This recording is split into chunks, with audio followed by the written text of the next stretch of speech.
Приветствую, мои прекрасные зрители и подписчики! Мне нужно в Питер на короткую встречу. Решил полететь необычной авиакомпанией, которая летает всего один раз в неделю. Это Алроса из города Мирный, Якутия.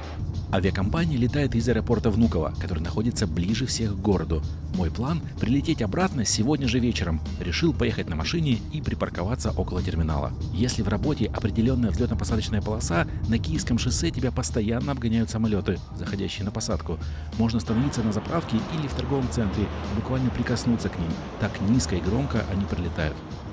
На въезде стоит памятник гражданской авиации – самолет Ту-104Б. Для заезда на парковку, оказывается, нужно сделать небольшой круг. Проезжаю автобусную остановку. В этом году зима была снежная, и сейчас, в марте, еще не все растаяло и выглядит не самым лучшим образом. Садится Boeing 757 азербайджанских авиалиний рейсом из Баку. Авиакомпания летает ежедневно в два московских аэропорта – Внуково и Домодедово. Вот тут есть небольшая парковка, которая принадлежит городскому паркингу. Надеюсь, на ней будут места.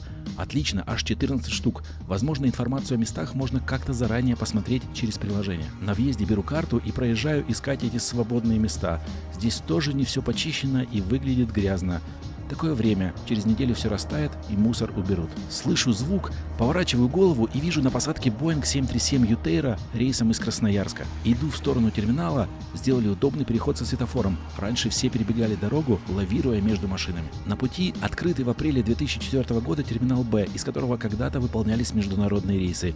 Все терминалы Внуково примыкают друг к другу. Раньше в нем проводили тестирование на COVID. Сейчас же он как будто заброшен. Даже таксофоны из прошлого века остались. Вот бы проверить, работают они или нет. Сквозь грязные окна виднелся один работающий монитор. За какой год он показывает рейсы? Мистика. Самый старый терминал открыт. В него можно зайти. В нем находится отдел полиции и, наверное, какие-то службы. А внутри все сохранено и готово как будто завтра начать регистрировать пассажиров на рейсы. На вывеске есть ошибка. Когда ее производили или вешали, не заметили, или их вообще никто не смотрит. Между старым и новым терминалами техническая зона, напоминающая сцены из голливудского боевика где-нибудь в Нью-Йорке. Уже говорил про метро видеопроект 40. Внуково самый лучший в плане транспортной доступности. И метро, и Аэроэкспресс, и много автобусов. Уже пора на регистрацию. Иду на вход посередине терминала. Как всегда, тщательный контроль, но не просят, как в некоторых других, включать технику.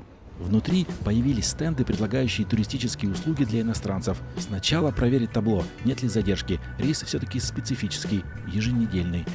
По расписанию. Открытие для меня. В аэропорту есть мечеть. Располагается около стойки регистрации Победы, где шла активная работа с утренними рейсами. Хоть авиакомпания летает из двух аэропортов, во Внуково остались все международные рейсы с преимущественно утренним разлетом.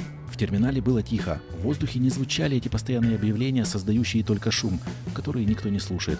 Так гораздо лучше. На стойках 79-80 обслуживали два рейса – мой и Вологду. В ожидании посадочного рассматривал, как выглядит место регистрации с другой стороны. Было написано «Посадка закрывается именно в 38 минут». Около прохода в чистую зону стояла одинокая коробка с игровой консолью. Мгновенная мысль – ей одиноко, и ее срочно нужно спасти, забрать себе, удочерить. Знак судьбы прямо здесь и сейчас. Но через пару минут пришел хозяин, и истории случился счастливый конец. Много пассажиров перекладывали вещи из сумок в сумки для выполнения условий по багажу авиакомпании. Иду в чистую зону. Сначала ворота, где есть сканер лица, но сейчас проводим только штрих-код на посадочном. Дальше девушка, сверяющая паспорт с посадочным и проставляющая штампик. Обычно здесь много людей, а вот в субботу утром никого. В чистой зоне терминала большие, но не самые чистые окна, в которых видны взлеты и посадки на 24-ю полосу. Идет на посадку Boeing 737-800 авиакомпании «Скат» утренним рейсом из Астаны. Около неработающего терминала припаркованы пара самолетов «Азура». Самый ближний, 767, летает в Тай, а вот 737, судя по флайт-радару, давно никуда не выполнял рейсы. За ними виден хвост самолета авиакомпании «Алроса», на котором, скорее всего, будет полет. Билет купил на сайте авиакомпании Alrosa Aero, выбрал самый дешевый тариф без багажа стоимостью 3250 рублей, и это было за 2 дня до вылета. А за день до вылета тот же самый тариф подешевел на 1000 рублей. Может быть, самолет будет неполным? Сразу же выбрал место около окна. За первый ряд авиакомпания просит доплатить 1500 рублей, за второй и следующий 500 рублей, а в самом конце самолета 400 рублей. Дороже, чем у других, выбрал место в конце слева. При полете на север в первой половине дня не будет светить солнце. автоматически прикрепили страховку за 300 рублей, нужно сделать несколько действий для ее отмены. Наблюдал картину, когда на посадке рейса авиакомпании ЮТР тщательно контролировали пассажиров на предмет размеров и количества ручной клади, выхватывали из очереди и сверяли размеры с калибратором. Поймали мужчину с сумкой и 2 пакетами. Уже стали рядом с ним с терминалом для оплаты, но он решил не сдаваться и что-то надел на себя, что-то положил в карманы, пакет засунул в сумку, ушел непобежденным. Диктор объявил, от выхода номер 12А началась посадка на мой рейс. Не буду спешить, потому что 15 минут до конца посадки в 38 минут. На летном поле готовили и заправляли классический 737-500 ЮТР, который полетит в город Усинск. Можно увидеть пилота, делающего обход самолета. На заднем плане пассажиры через 2 трапа входят в самолет Победы. Не смог разглядеть бортовой, чтобы узнать, куда он полетел. А еще дальше на заднем плане целые горы грязного снега. К лету уже должно растаять. На другой стоянке стоял Boeing 767 редкой модификации 200. У ютов всего 3 таких самолета. У меня одно из первых видео на канале как раз полет на этом типе из Сочи. Можно заметить, около самолета стоит машина и протянут рукав, уходящий куда-то в середину. Это наземный агрегат для запуска двигателей, если не работает основной способ, ну или по каким-то причинам другим. На фоне заснеженных гор Внуково порулил Boeing 737-800 авиакомпании «Победа» в теплый Дубай. Время полета у него будет около 5 часов. За ним выталкивали классического малыша ЮТРов рейсом в Ноябрьск, до которого лететь ближе, чем до Дубая, около 3 часов. Хотя была хорошая погода, для безопасности проводили обработку самолета «Победы». Дальше проехал суперджет авиакомпании «Россия» одним из многих ежедневных рейсов в Санкт-Петербург. На одном из них у меня в планах вернуться сегодня обратно. На полосу сел Boeing авиакомпании Самон Air, который прилетел из Душанбе. Отметил его модный бортовой номер 3 семерки и номер рейса 3 тройки. Из автобуса вышел экипаж рейса в Сургут, 2 пилота и 5 бортпроводников. 2 работают в бизнесе и 3 обслуживают эконом. Смотря на самолеты на перроне, подошел к выходу на посадку, где все еще стояла очередь. На стойке контроля пассажиров установили табличку «Ведется видеосъемка». Хорошо не запрещают ее, как это иногда бывает. В отличие от ЮТР и Победы, размеры ручной клади на посадке не проверяли. Доставка к самолету через автобус, закрыли двери и образовалась небольшая очередь. Первый автобус уже уехал с пассажирами. Внутри салона табло показывало «Рейс будет в город Мирный». Это создавало некоторую тревожность у пассажиров. «Мы не хотим в Мирный». Пришел водитель и сменил на Санкт-Петербург. Пассажиры успокоились. Автобус долго ехал к самолету, сделав, кажется, круг по всему аэропорту.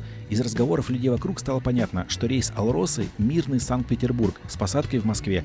На места летящих в Москву авиакомпания продает билеты в Питер. Недавно суперджет улетал, а теперь А319 России тоже в город на Неве. Читал, летом самолеты будут летать днем практически каждые 15 минут. Рейс будет выполнять 22-летний Boeing 737-800, летающий в авиакомпании с 2013 года. 2 часа назад прилетел из города Мирного в Якутии. Моя теория о недорогой стоимости билетов из-за малой загрузки не подтвердилась. Самолет полный. Внутри приятный тканевый салон, 3 проход, 3 конфигурация кресел. Заходил одним из последних, и на полках еще остались свободные места. Расстояние между креслами впритык, плотненько. Наверное, как у Победы. А вот салон не самый новый и приятный. Не только присутствовали детали с элементами суровой эксплуатации, но и генеральной уборки не проводилось давно. Иллюминаторы оказались какими-то грязными снаружи, поэтому не получится красивой картинки во время взлета. В кармашке кресла находилась инструкция по безопасности и бортовой журнал. Вернусь к салону. Бортпроводники в красивой форме и белых перчатках помогали с улыбками пассажирам расставлять ручную кладь на полках и отвечали на вопросы. Вышел на связь командир, объявил, что полет займет 1 час и 10 минут. Сразу после этого команда провела инструкцию по безопасности. Еще один момент. 2 раза объявили: пассажиры несут уголовную ответственность, если что-то сделают с материальной собственностью самолета. Сурово. Сначала самолет долго буксировали куда-то назад, потом долго буксировали вперед. Кнопка вызова бортпроводника надо мной была такая, как будто ее постоянно нажимали во время предыдущих полетов. Другие кнопки были в порядке. Во время руления сделали объявление. Фото и видеосъемка членов экипажа без их согласия запрещена правилами авиакомпании. В это время самолет уже вырулил на взлетно-посадочную полосу, где можно увидеть вдалеке стоянки специальных служб и правительственных бортов, а также терминал Внуково-2, где обслуживается президент и члены правительства России, а также встречают руководителей и представителей других стран. Практически без остановки пилоты перевели двигатели на взлетный режим, и самолет начал резкий набор скорости.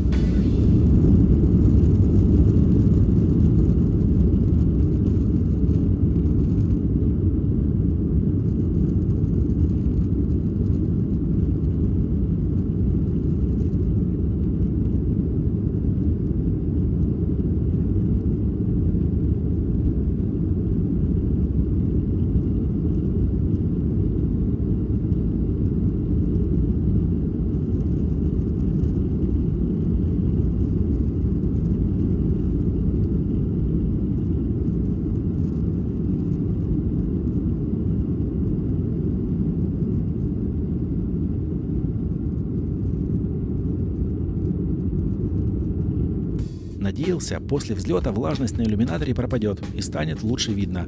Грязь снаружи так и осталась, а капли оказались внутри второго стекла. Не встречал до этого такой эффект на других рейсах. То же самое было и на соседних креслах.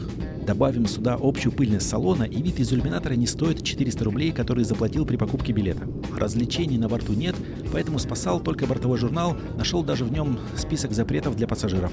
Если их суммировать, то будет ощущение, что жители Якутии суровее обычного пассажира в России. Началось обслуживание. Если посмотреть на размеры тележки, скорее всего будет больше выбор, чем у авиакомпании «Россия» на таком же рейсе, где только два вида воды – с газом и без газа. Бортпроводники начали с зоны бизнес-класса, шторки не закрывались. Бизнесу то же самое, что и эконому. На выбор был стандартный выбор соков, сладких напитков и воды. Бортпроводники улыбались и обслуживали с удовольствием. Выдали все в брендированном стаканчике авиакомпании. В момент, когда мне налили воду, уже включилось табло «Застегнуть ремни», и самолет начал снижение. КВС объявил: через 20 минут совершим посадку, погода хорошая. Бортпроводники проверили ремни безопасности и собрали мусор. На посадке иллюминатор покрылся льдом, и увидеть что-либо вообще не представлялось возможным. Вот точно, никогда до этого такого не встречал на Боингах. Играя с расположением, просовывая камеру в какие-то щели, была возможность разглядеть что-то на экране. Пролетали над ровненькими поселками и бесконечными новостройками пригорода Санкт-Петербурга. На самой посадке, когда стало потеплее, лед превратился в воду, и через грязь с другой стороны иллюминатора можно было рассмотреть крыло и происходящее вокруг.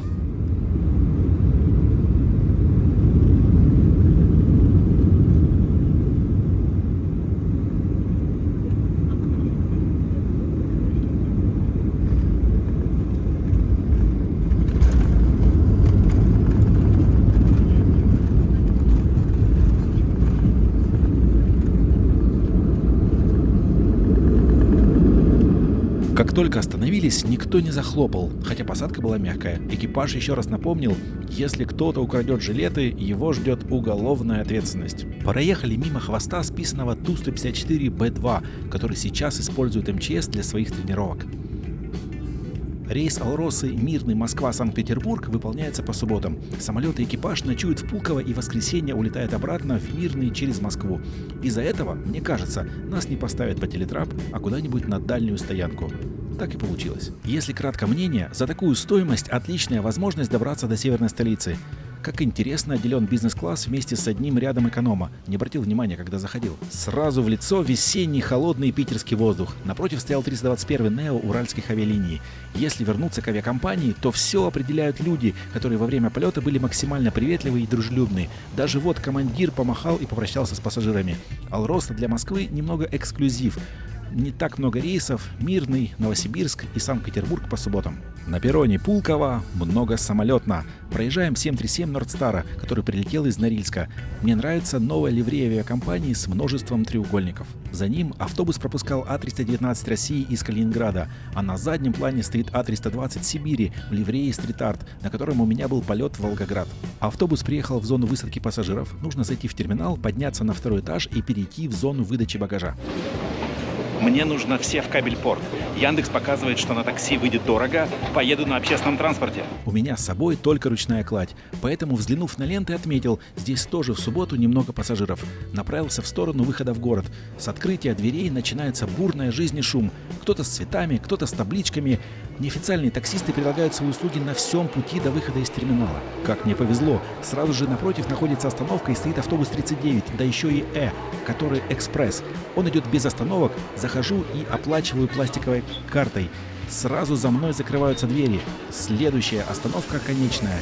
Метро Московская.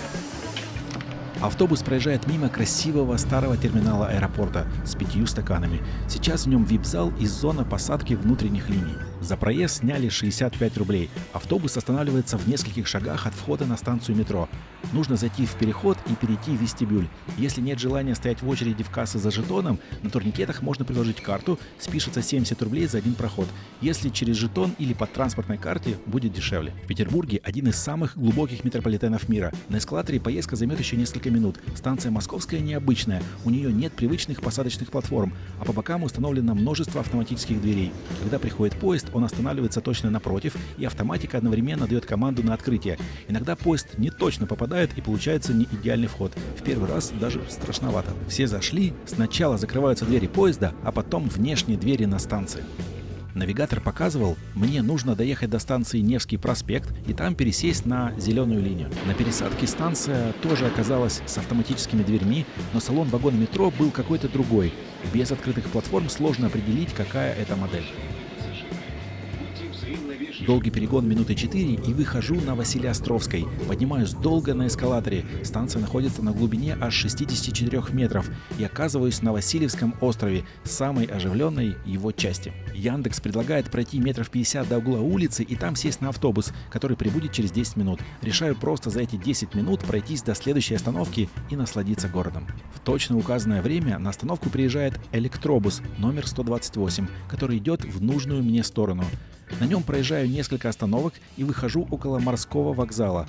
Красивое здание времени советского бетонного брутализма. Несколько шагов в сторону и начинается пространство Севкабельпорта, где запланирована встреча. Раньше здесь был старейший кабельный завод, который, между прочим, основал Вернер фон Сименс. Несколько лет назад провели реконструкцию и открыли площади под пространство для множества направлений. Можно и погулять, и посмотреть на различные форматы искусства, и послушать музыкальные фестивали. В бывших цехах постоянно проходят выставки или вот такие уютные рынки с одеждой и ярмарки.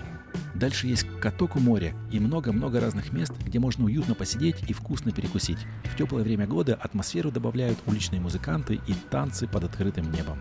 Если смотреть на воду, вид открывается удивительный в любое время. Хоть в этот раз на растаявшем льду переживал за смельчаков, которые закрывали сезон подледной ловли. Уже скоро пойдет корюшка. Этот район богат на различные новые арт-объекты. В следующем, дальше по улице, есть новое пространство под названием Брусницын. Ни разу еще не был. Здесь для художников отданы целые развалины старого производства и ангары для выставок. Искусство, оно такое, необычное и не всегда с первого раза понятное. На входе магазины, пекарни и кафе. Напротив реставрируется особняк Брусницыных. В него можно попасть с официальной экскурсией. Нужно в следующий раз обязательно сходить. Вечером поехал в Пулково для вылета обратно в Москву. До конца регистрации оставалось минут 25. Проведу это время на втором этаже автомобильной эстакады, ведущей к терминалу, откуда можно наблюдать за взлетами и посадками самолетов. Сначала взлетал Суперджет в Уфу. Не обращал раньше внимания, на взлете он не такой уж и тихий. Хоть и маленький, но слышно его хорошо и долго.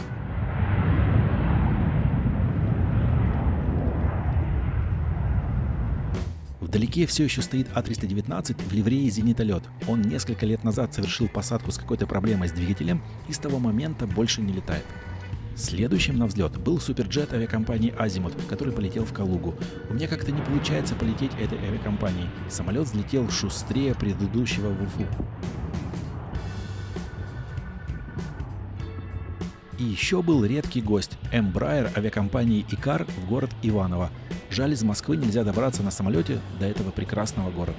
Оставалось мало времени, чтобы получить посадочный. Внутри сначала тщательный контроль, потом удивился появившейся на самом видном месте избушки. Таким способом декорировали информационную службу в терминале. Хорошо не теремок открыли. На стойках регистрации было мало пассажиров, быстро получил посадочный и пошел на контроль. Неделю назад прочитал, в Пулково открылась выделенная линия досмотра для пассажиров бизнес-класса, она находится слева и называется «Экспресс». Лечу экономом, но с золотой картой Аэрофлота. Оказалось, по ней тоже пропускают через эту линию. Действительно, контроль проходится быстро. Удобно получается. Сканеры пройдены и из нового здания в старое здание, где находятся эти прекрасные архитектурные стаканы, дающие солнечный свет пространству терминала в дневное время. На рейс в Москву посадка была через автобус, который долго куда-то ехал, как будто по какой-то проселочной дороге. Встречались огромные ямы, заваленные мусором. Дальше был знак «Стоп» и светофор. Впрочем, автобус его проигнорировал и поехал дальше. Суперджет, который полетит в Москву, находится на стоянке дальше терминала бизнес-авиации Пулково-3, аж практически напротив ангаров, в которые только что загнали «Фалкон» авиакомпании «Газпромавиа». Всегда обращаю внимание, насколько двигатель Суперджета выглядит маленьким. Раньше не замечал плавник над входом. Какое его предназначение? Это антенна или какая-нибудь другая функция? На взлетной полосе шумно взлетал А-319 России, который полетел вечерним рейсом в Сочи. Сейчас время полета составляет около 4 часов. Пассажиры все заняли свои места, бортпроводники даже успели показать инструкцию по безопасности, и потом вдруг самолет выключился. Вышел на связь пилот, сказал: Нужно полностью перезагрузить бортовой компьютер, и это займет дополнительные 10 минут. Не волнуйтесь. Через мгновение весь свет погас, так просидели минут 10, все включилось в обратном порядке. Нас быстро вытолкнули, и так как стоянка удачно располагалась около работающей взлетно-посадочной полосы, руление получилось недолгим. Выруливаем на красивую, утопающую в огнях полосу и сразу же начинаем быстрый и стремительный взлет.